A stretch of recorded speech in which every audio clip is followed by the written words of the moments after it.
What's up guys, so today I'm unboxing a feiyu-tech G4 Pro gimbal I've bought. So it's a free access handheld gimbal for the iPhone. It's compatible with the iPhone 4, 4S, 5, 5C, 5S, 6, 6 Plus, 6S, 6S Plus as well. So I can't see any reason why you can't use the iPhone 7 and iPhone 7 Plus as well. And should be able to use any smartphone similar sizes. So right, let's open this gimbal up and have a look what we get in the box.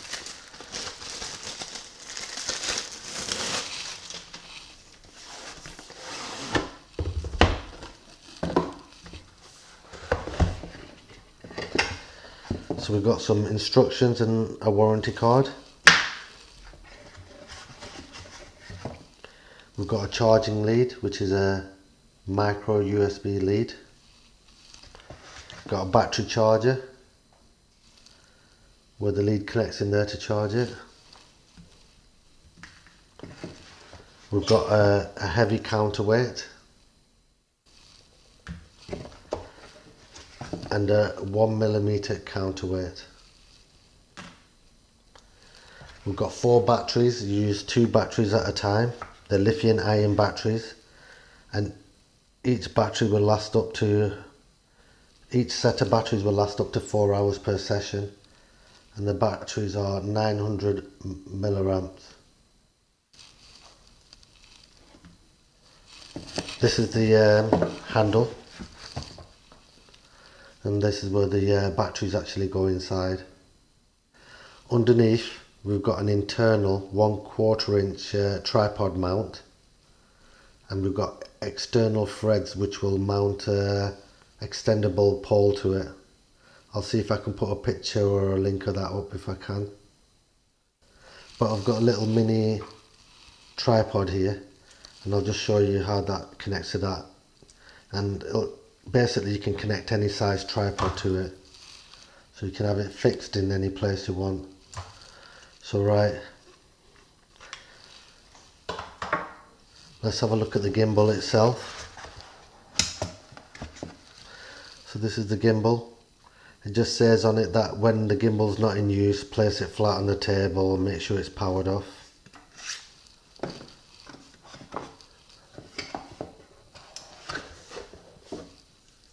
So the gimbal itself feels very sturdy. It's made out of aluminium, feels very tough. It doesn't feel cheap at all. So we've got an on and off button here, which is the function button as well to flip through all the modes, and there's an indicator light as well, LED light in it as well. Above it we've got a joystick, so we can tilt up and down and pan left and right. On the back of it we've got a micro USB port, if you can see that. I'm not entirely sure what that's for, but I think it might be for a Bluetooth remote control, so you can use it away while it's on a tripod, or else it might be for firmware updates. I don't think you can charge from it, but I'm not sure. So right, let's put the batteries in. So the batteries actually go down, fit in this way. You want to make sure you put the batteries in the right way. So that screws into the bottom now.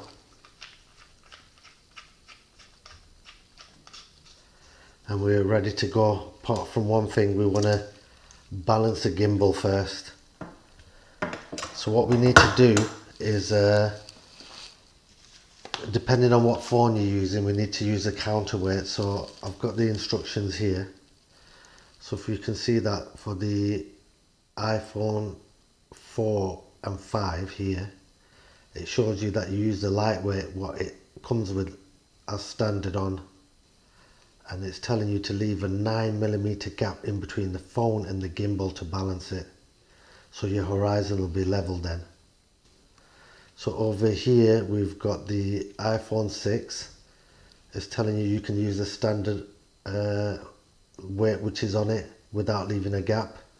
The iPhone 6S, you have to leave the light weight on, but you have to put the 1mm counterweight on as well with no gap. the iPhone 6 Plus no gap and one heavy counterweight, and the iPhone 6s Plus you need to use a heavyweight and a 1mm counterweight with no gap to balance it. So we're going to actually use the iPhone 6 Plus today, so I'm going to put that counterweight on now. So we're going to do that now, if you bear with me. So what we'll do is first we'll take this standard counterweight off, which is the light one. Just basically unscrews off. And we'll put the heavy counterweight on, if you can see that. I'll just screw that on now. So right, that's ready now, and we can connect the phone to it. So I'm just going to grab the phone. So what you do is you get the phone and you'll put it into the phone adapter itself, and you just pull it apart and squeeze it in between and slide it in. That's it now, it's in.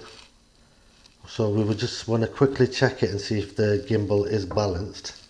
What you do, you put it somewhere flat, make sure the phone stood up straight, and just make sure it's in there proper.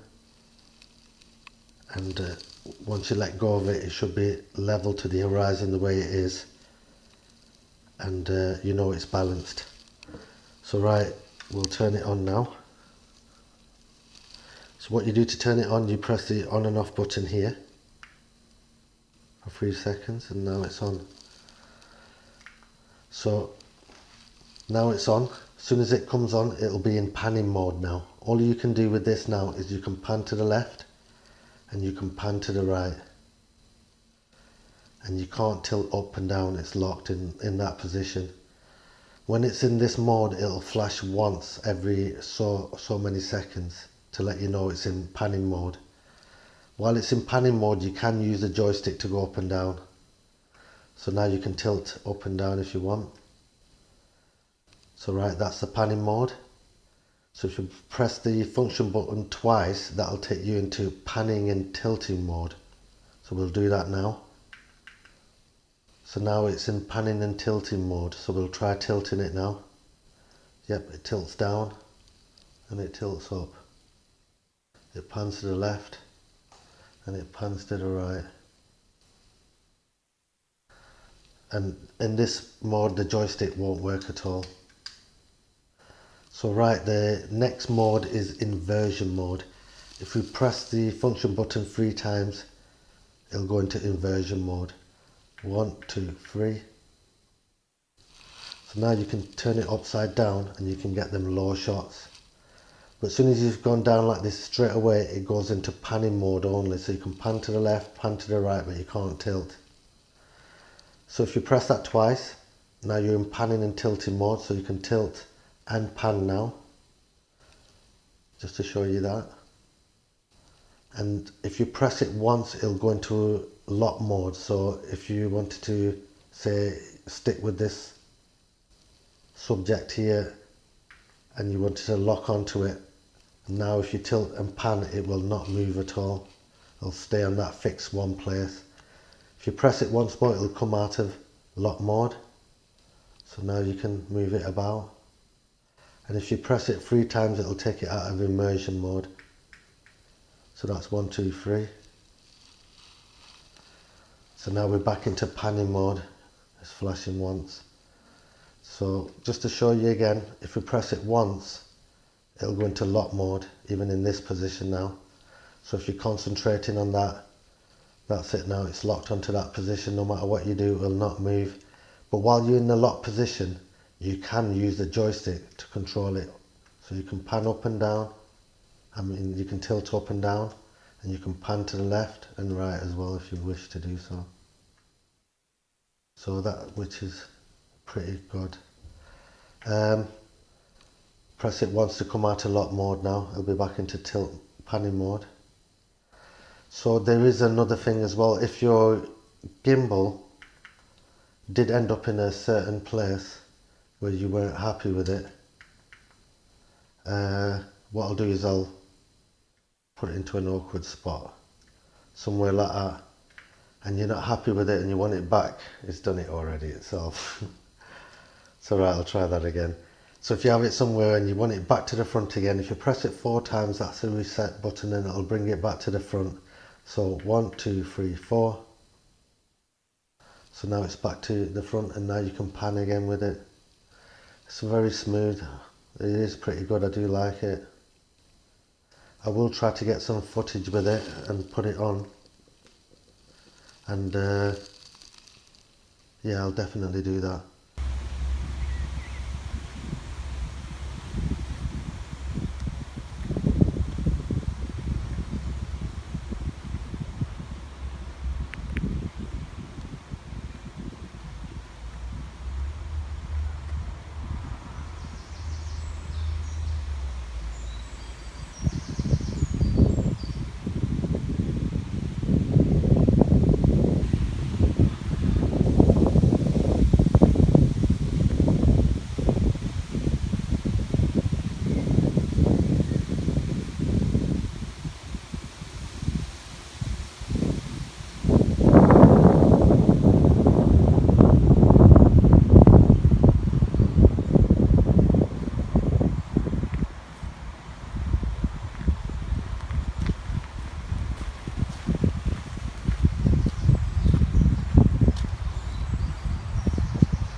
So yeah, and another thing, you can get a bracket for this gimbal. It's basically called the feiyu-tech GoPro adapter holder, and I'll see if I can put a picture or a link of it up. And basically it's the same size as your smartphone, and what it does is it's an adapter what you can fit any GoPro camera to it, so you can fit the GoPro 3, 3 Plus, 4 and the Hero 5 Black to it as well. So you can use your smartphone and your GoPro cameras with this gimbal.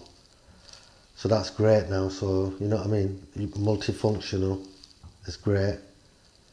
Right, last thing before I go, to turn it off, you hold it for 3 seconds and it'll turn off. 1, 2, 3.